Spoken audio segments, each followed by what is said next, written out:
E a única maneira de desatar o coração de um discípulo é através da oração. A única maneira de conhecer o coração de um discípulo é através da oração. Você lembra quando Jesus, lá em João 10, quando ele fala assim: eu sou o bom pastor e eu dou a vida pelas minhas ovelhas. Todo aquele que não entra pela porta é ladrão e assaltante.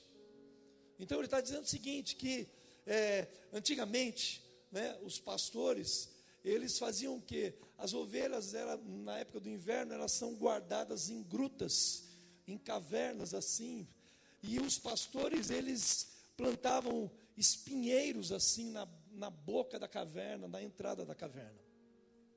O que eles faziam? Eles ficavam sentados exatamente, eles ficavam na porta do aprisco, ficava exatamente ali, né?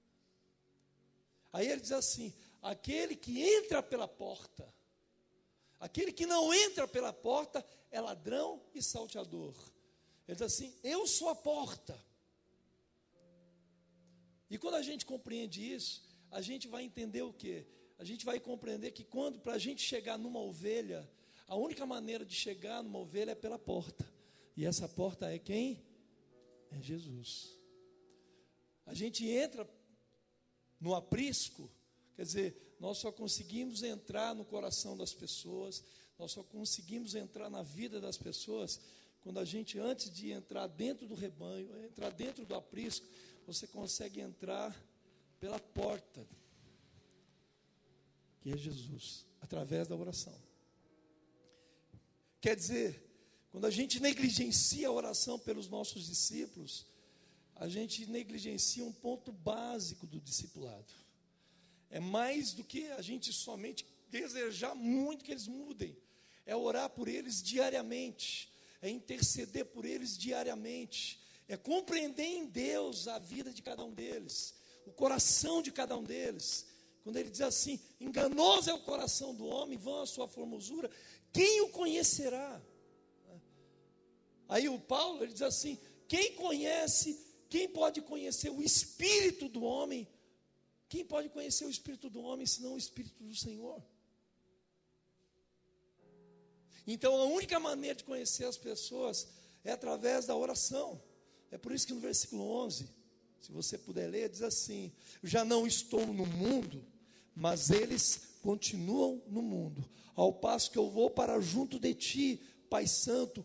E ele ora: guarda-os em teu nome, que me destes, para que sejam um, assim como nós o somos. Então Jesus está o tempo todo dizendo: Senhor, guarda-os, livra-os, né?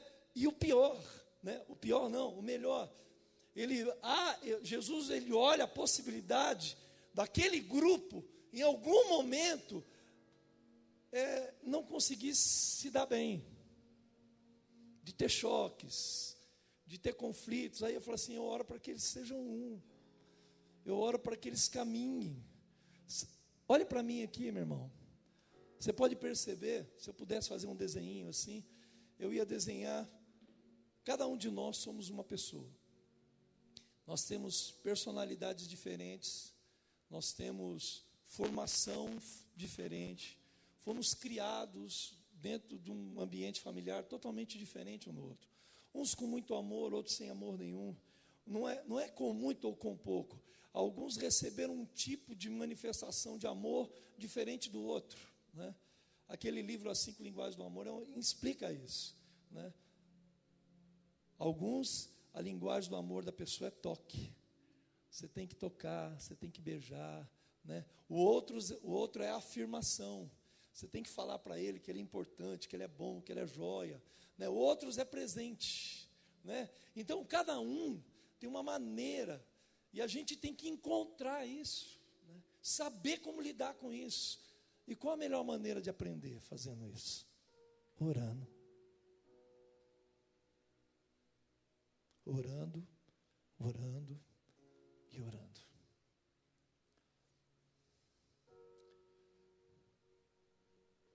Quando a Bíblia diz assim, enganoso, eu vi isso do Terra Nova e eu achei interessante, que ele disse o seguinte, que o coração do homem, ele tem um segredo, e é do lado de dentro. É como você digitar uma senha. Você percebe que você lembra quando, eu tenho compreendido, quando o apóstolo Paulo ele vai reivindicar o direito apostólico sobre a vida da igreja de Corinto, ele diz assim, olha, o meu ministério não foi, eu não preciso de carta, quer dizer, ele não precisava de um papel, de uma recomendação por escrita, para ser reconhecido como apóstolo. Ele diz assim, o meu ministério está gravado no coração de vocês. Quer dizer o quê? Que o Paulo, ele tinha conseguido marcar o coração daqueles homens. Ele tinha conseguido desvendar o segredo do coração daqueles homens. Ele tocou o coração daqueles homens. É por isso que mentorear é mais do que uma sessão de aconselhamento. É mais do que isso. Mentorear é a gente entender em Deus aquela pessoa. A gente saber em Deus como alcançar o coração dela, discernir em Deus como conduzir ela ao desígnio, ao propósito de Deus, é mais do que isso. E quando eu penso nisso, eu vejo que Jesus está ensinando que nós, assim como ele orava pelos discípulos, nós também devemos orar pelos discípulos. Então, quando a gente levanta de manhã no nosso TSD, para fazer o TSD de manhã, orar por cada discípulo direto é fundamental. Orar pelas dificuldades dele, sabe, orar para conhecer, discernir, compreender o coração dele. E quando eu penso nisso, eu comecei a ver uma série de textos na Bíblia. Se você abrir a sua Bíblia em Romanos capítulo 1, Romanos 1, do versículo 9 ao 10. Tem como projetar, Anderson? Romanos 1. Ele diz assim, porque Deus, a quem sirva em meu espírito, no evangelho de seu Filho, é minha testemunha de que incessantemente faço menção de vós em todas as minhas orações, suplicando que em algum tempo, pela vontade de Deus, se me ofereça a boa ocasião de visitar-vos. Você percebe? Paulo, quando ele escreve para a igreja de Roma, ele está preso. O livro de Romanos foi escrito, Paulo escreveu aos romanos, ele preso. E ele está impossibilitado de estar com os discípulos, em razão das cadeias, da prisão, tudo isso. Mas o Paulo, ele encontrou um meio de chegar lá, de chegar até aquelas pessoas. Por isso que ele diz, de como incessantemente eu faço menção de vós em todas as minhas orações, suplicando, porque existe uma diferença entre a oração e a súplica. A palavra súplica é orar exercendo autoridade.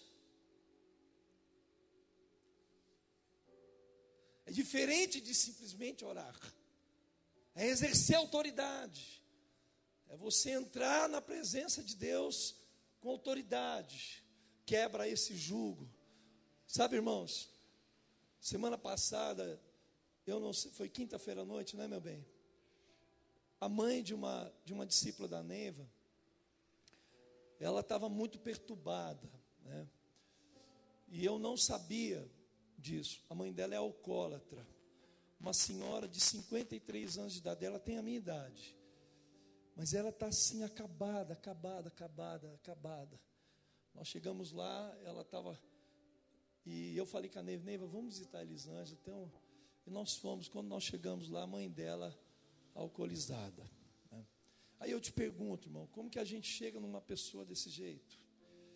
O que você tem a falar a uma pessoa que está debaixo do efeito do álcool, assim, quando os pensamentos dela está tudo turvo, a visão está turva, ela está cambaleante, ela não sabe discernir nada, ela não tem noção de perigo, ela não tem noção de nada, e ela falando assim, até chorando, num determinado momento, ela falando assim, que quando ela bebe, ela enfrenta homens, ela bate na cara de homem, e ela fala assim, eu enfrento qualquer um. Eu falei assim, não, na verdade você não enfrenta. a verdade, um homem deixa você bater nele, porque não tem lógica um homem apanhar uma mulher, por estrutura física, em todo sentido. Então o cara toma esculacho e fica por isso mesmo. Aí eu te pergunto, como chegar nela? E numa situação dessa, irmão, a gente se sente impotente. Você não sabe o que fazer, né? Você não sabe o que fazer, né? Alguns anos atrás, assim, eu queria que você entendesse isso. Eu tinha 20, eu estava assim, foi no último ano da minha doideira no mundo. A minha mãe, eu acho que eu contei isso aqui já há um tempo atrás. Eu me envolvi numa situação, assim, que eu estava assim, debaixo de muito perigo. Aquele dia, assim, eu ia morrer, né? E eu me envolvi numa situação e eu tomei um monte de tiro.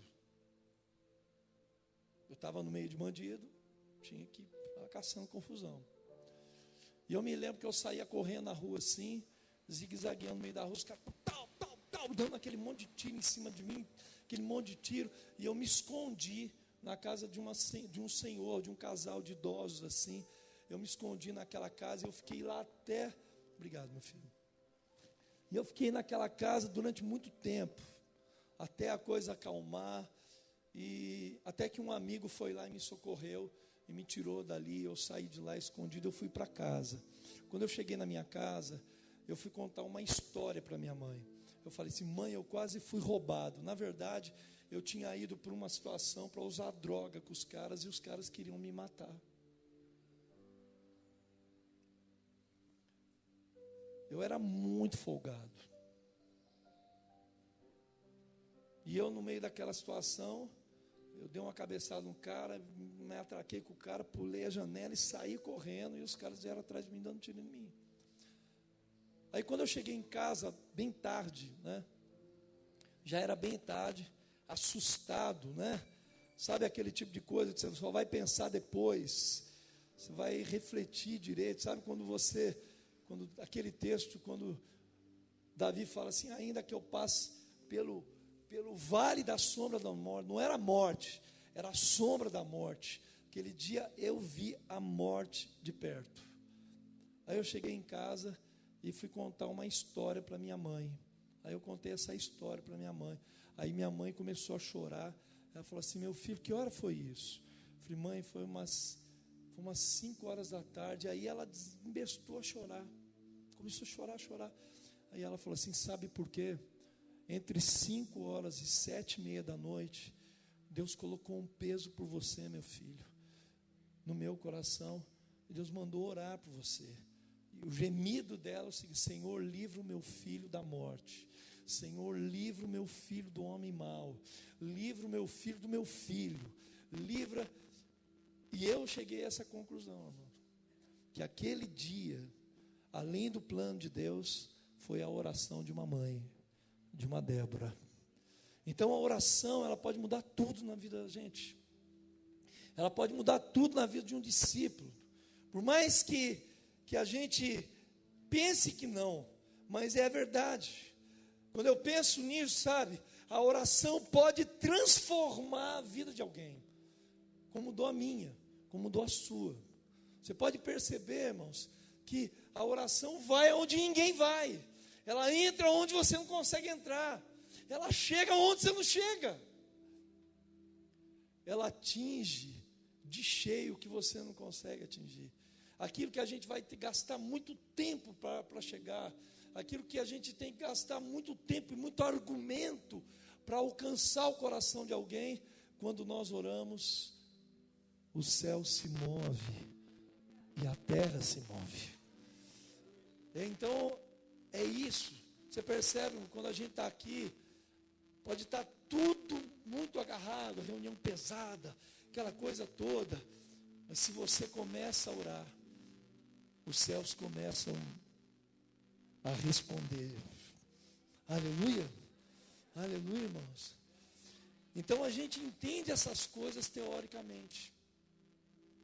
Então a gente precisa compreender na prática isso. Quer dizer, a oração, ela promove e libera o poder de Deus na vida de um discípulo.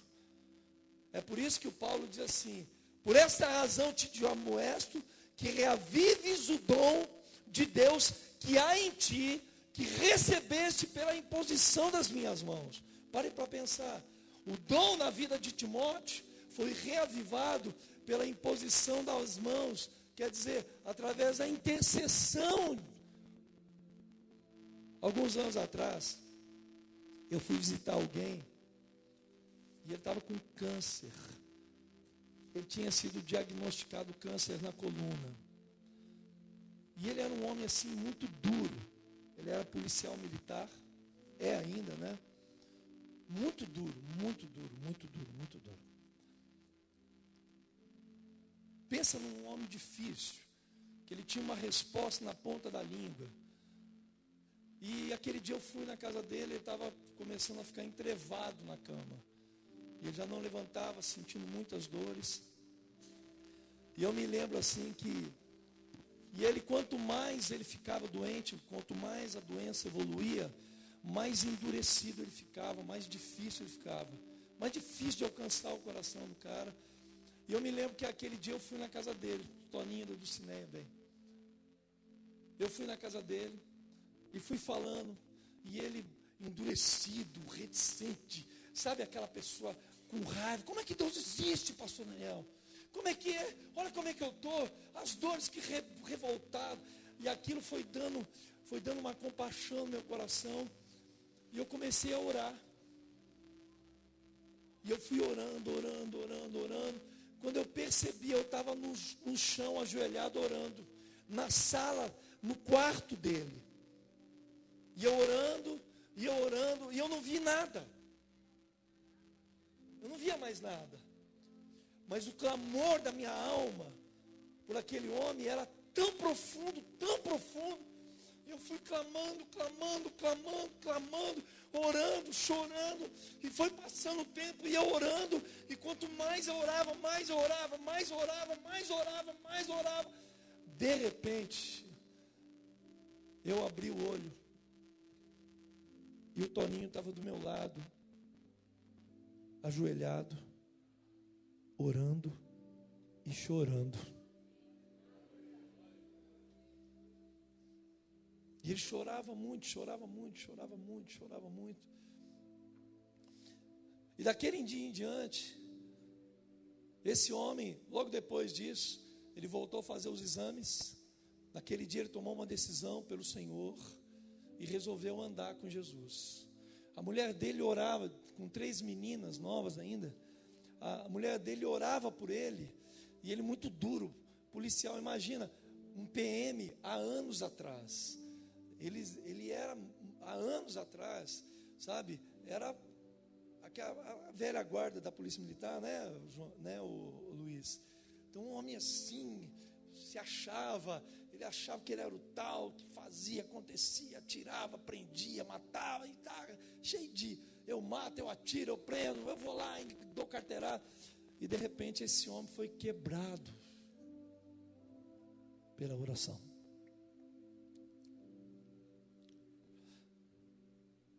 Então, quando a gente ora, sabe, irmãos, a gente entende que a oração ela pode fazer isso.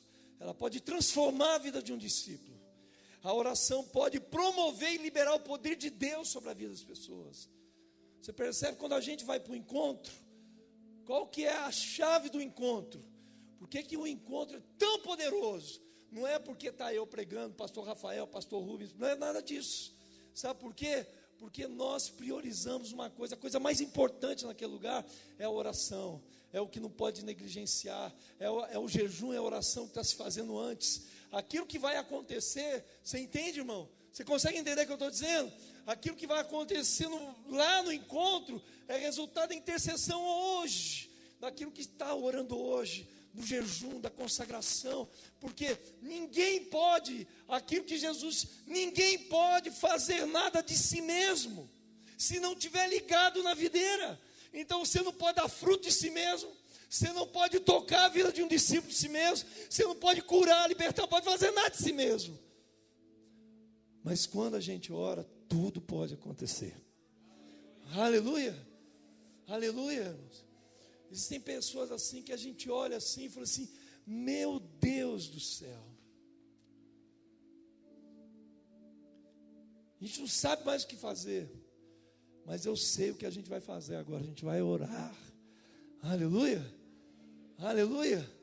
Quer dizer, a oração, ela promove e libera. E outra coisa, a oração potencializa a visão de Deus, a visão na vida de um discípulo. E vou repetir, a oração vai potencializar a visão na vida de um discípulo.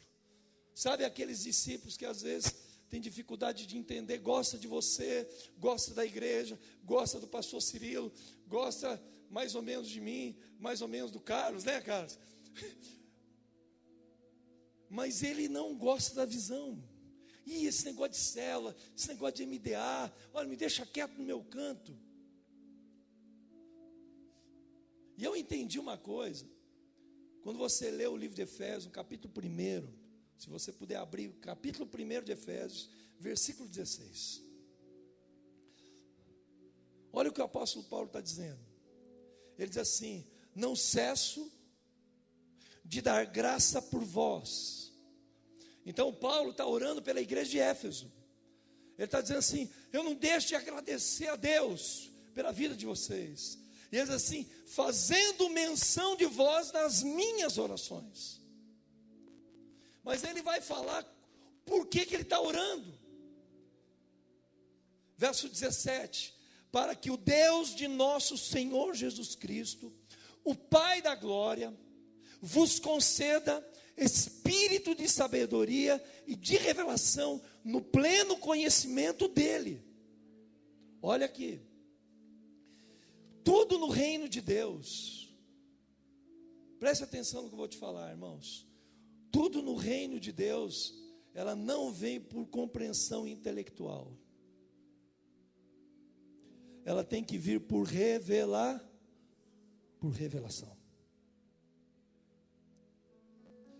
Você quer ver um exemplo disso?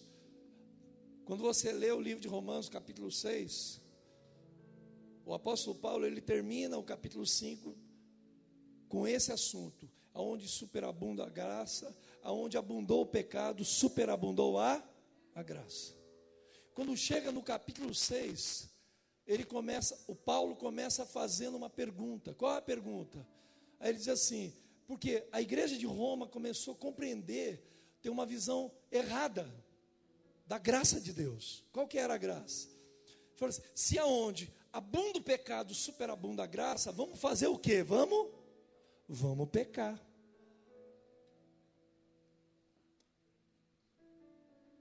Se aonde mais superabundou a graça de Deus, porque aonde abundou o pecado, então vamos pecar. Quando ele começa no capítulo 6, verso 1, ele diz assim, 6:1. Deixa. Romanos 6:1. Deixa aí, volta aí depois. Tá? Ele diz assim: permaneceremos no pecado para que a graça seja abundante? Aí ele diz o quê? De modo nenhum. Aí ele diz assim: acaso não sabeis que todos nós, ou vocês não sabem que todos nós que fomos batizados em Cristo Jesus, fomos batizados na sua morte? Aí ele diz assim: você precisa saber o quê? Saber que quando você foi batizado em Cristo, você foi batizado na sua morte. Mas veja bem, ele está querendo dizer o seguinte, que esse saber, compreender isso, não é uma compreensão que vem pelo intelecto. Essa palavra saber, vem saber por revelação. Então, tudo no Evangelho tem que vir por revelar. O conhecimento de Deus na vida de um discípulo, ele tem que vir por revelar. O Evangelho, ele vem por revelação. Você lembra quando o apóstolo Paulo diz que tudo fica obscuro até que o véu da pessoa cai?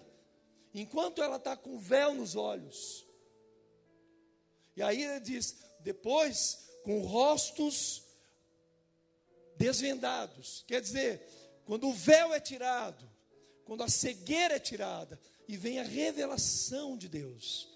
E essa revelação, irmãos, é a mesma ideia do apóstolo Paulo em Efésios 1. Você percebe que ele diz assim: eu oro para que o Deus de nosso Senhor Jesus Cristo, o Pai da glória, vos conceda espírito de sabedoria e de revelação no pleno conhecimento dele. E o verso 18 diz: iluminando os olhos do vosso entendimento, para que saibais. Repete comigo: iluminando os olhos.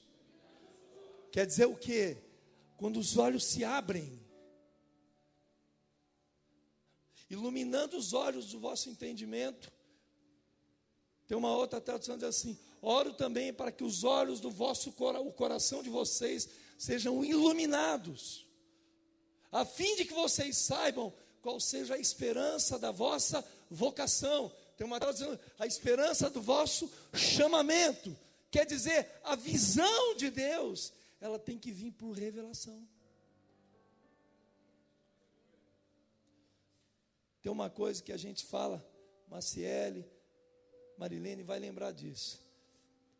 Quando a gente, pastor Cirilo, logo no comecinho, falava assim, que a visão tinha que estar dentro da gente. A pessoa tem que ter uma revelação das células, tem que ter uma revelação do discipulado, ela tem que ter uma revelação disso. Os olhos dessa pessoa têm que se abrir. E você percebe que a dificuldade do apóstolo Paulo era de que aquelas pessoas compreendessem o chamamento deles. E ele não queria impor o chamamento goela abaixo. Porque a palavra chamamento é a palavra vocação. O que é uma vocação? Uma vocação é uma aptidão inata, quer dizer, está dentro deles. Quer dizer, a vocação de fazer discípulo está dentro de todo crente. A vocação de liderar pessoas está dentro de todo crente. Mas aí a gente chega naquela... Mas tem gente que fala assim, isso não é para mim. Quem já ouviu isso? Sabe por que não é para ela? Porque ela ainda não teve... Ela não teve o quê? Não teve o quê? Não teve o quê? Revelação. Mas o que o Paulo fala sobre a revelação? Como que ele vai ter a revelação? É o que ele diz: eu oro para que os olhos do entendimento de vocês sejam abertos. Então ele intercede para que a visão deles seja aberta.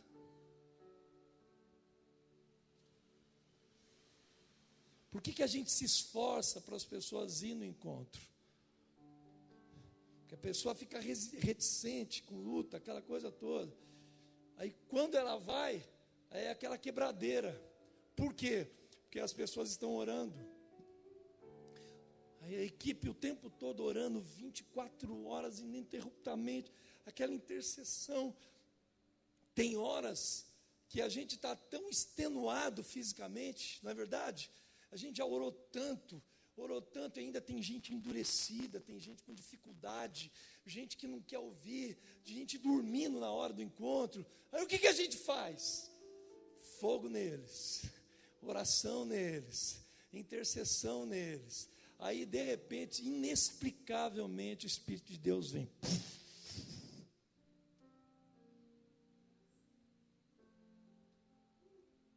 Aleluia. Aleluia. Inexplicavelmente, a glória de Deus vem. Aí quando você vê assim, você não sabe por quê. O cara está de boca no chão, chorando, clamando a Deus. Aí ele fala assim: olha, eu entendi o que vocês estão falando, eu entendi o que vocês estão fazendo, eu entendi para onde nós estamos indo. Ó, estou dentro, conta comigo. Aleluia, aleluia, irmãos. Então a gente tem que entender que a intercessão, A oração pelos discípulos, ela abre os olhos do entendimento do discípulo, faz ele entender, faz ele compreender.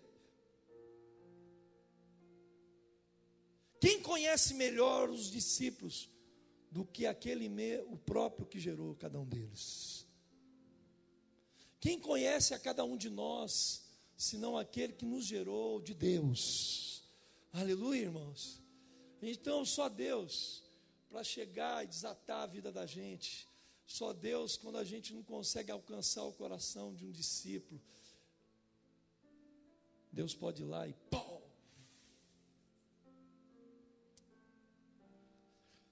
É Ele que conhece as necessidades de cada um melhor do que nós. Ele sabe exatamente do que cada um precisa. Ele sabe exatamente qual é a coisa mais importante que eles precisam receber da parte de Deus. É por isso, quando a Bíblia diz qual é o servo fiel que será encontrado prudentemente e fielmente. Qual é o servo, o mordomo fiel e prudente? Você vai ver que a maior parte dos desgastes que a gente tem, eu falo por mim mesmo, né? Eu já magoei pessoas demais assim, em razão de falar coisas quando ela não estava pronta para ouvir. Eu falei abruptamente, na hora errada, do jeito errado. Eu não orei antes, não perguntei, Deus, como é que eu faço? Aí você vai, pum, em vez daquilo ajudar, desconstrói tudo, destrói tudo, machuca a pessoa, aí é mais um soldado ferido que não vai querer saber de mais nada.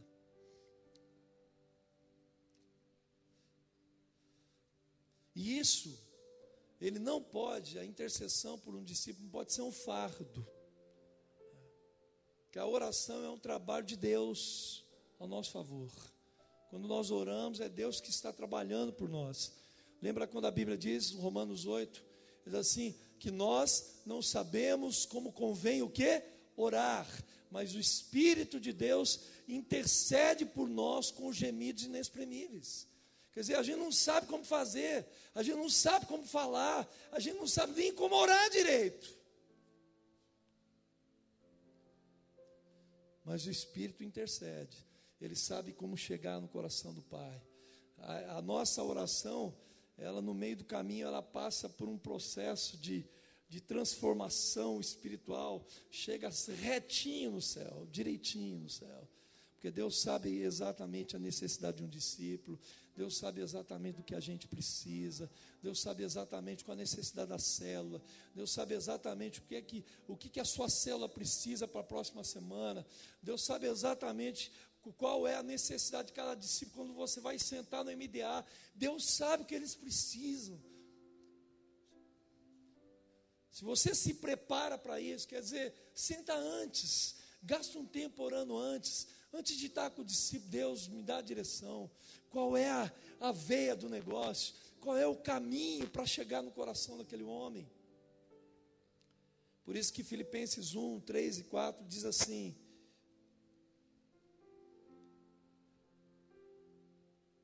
dou graças ao meu Deus por tudo que recordo de vós, fazendo sempre com alegria súplicas ou orações por todos vós, fazendo com alegria súplicas por todos vós, em todas as minhas orações. Repete comigo: em todas as minhas orações. Quero te fazer uma pergunta. Você ora pelos seus discípulos em todas as suas orações? Você lembra deles todas as vezes? Vai ter a célula. A célula é quinta, ou sexta, ou sábado. E você está durante a semana toda, Deus, Espírito Santo, me ensina, me ajuda, me orienta, me dá uma palavra, me dá uma direção. Você percebe, irmãos? É o espírito da profecia, quando o Paulo diz, se todos profetizarem, o segredo do coração das pessoas será o quê? Revelado. E quando o segredo do coração da pessoa é revelado, por quê? Porque Deus conhece o segredo do coração da pessoa. Deus conhece a necessidade dele. O incrédulo, ou até o crédulo, até o crente vai dizer assim, quando ele percebe que foi desvendado o coração dele, que o coração dele foi exposto, só ele sabia daquela dor, só ele sabia daquela necessidade. Ele vai dizer assim, pô, não falei com ninguém, como é que ele adivinhou isso? Sabe o que foi isso? O Espírito Santo te orientou e falou, e foi o Espírito Santo que fez desvendar o coração da pessoa. Sabe como a gente aprende isso? Orando. Quando oramos pelos nossos discípulos, nós alcançamos autoridade sobre eles. Isso vai nos falar de um comprometimento. E aonde vier esse peso, irmãos, quando a gente tem esse peso de intercessão, e a gente ora verdadeiramente por eles, a gente vai dizer o seguinte, a gente vai poder ver, e poder dizer assim, realmente, eu sinto dores de parto por eles. Quando Paulo está dizendo que ele sentia dores de parto, significa que essas dores de parto era resultado de momentos de profundidade de oração, que provavelmente ele não conhecia todos os homens, mas ele orava por aqueles homens, e nós vamos fazer isso hoje em nome de Jesus. Aleluia, aleluia, meu irmão. Vamos ficar em pé. Eu queria orar, sabe, clamar assim.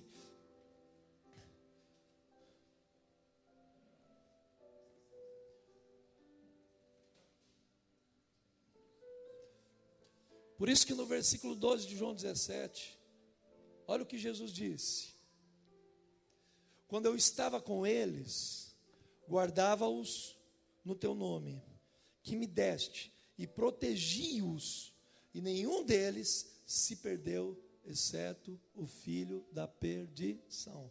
Olha aqui, quando nós oramos, nós guardamos a vida deles. Aleluia.